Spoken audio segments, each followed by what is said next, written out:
திருப்பத்தூர் மாவட்டம் சுந்தரமணி கிராமம் கதிலி ஒன்றியம் பெருமாள் கோயில் வட்டத்திலேருந்து நான் பேசுகிறேன். என் பேர் சீனிவாசன். என் அப்பா பேர் வந்து பெருமாள் கவுண்டரு. நான் வந்து இயற்கை விவசாயத்துக்கு வந்து 2 வருஷம் தான் ஆகுது. இதில் வந்து கேவரு செஞ்சுருக்கேன், மணவாரி நிலக்கடலை போட்டுருக்கேன். 2 ஏக்கரா நம்மளுக்கு நிலம் இருக்குது. இதில் பசு மாடு வந்து ஒரு 5 மாடு வச்சுருக்கேன். போனால் தென்னங்கன்று வச்சுருக்கேன், போனால் மாமரம் வச்சுருக்கேன். இது வந்து விவசாயம் பண்ணி இருக்கிறேன். இடுபொருள் என்ன தரீங்கண்ணா? இடுப்பொருள் வந்து தான் ஜீவா மருந்து கொடுத்துருக்கேன். ஓகே. போன 10 விலை கரசாயம் அதை அடித்தேன். ஓகே. மீன் அம்மையில் வந்து இந்த புது வரும்போது மீன் அம்மையில் அடித்தேன்.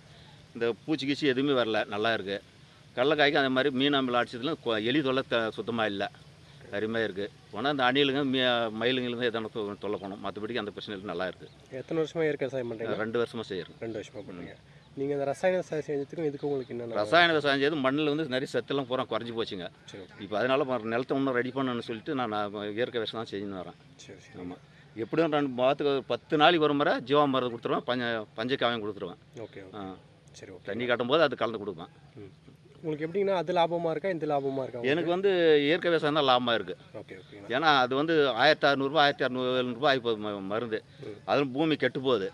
இது வந்து பார்த்தோன்னா பூமி வளர்ச்சி ஆகுது, நல்லா இருக்குது. விவசாயம் நல்லா இருக்குது. சரி. ஓகே. நன்றிங்கண்ணா.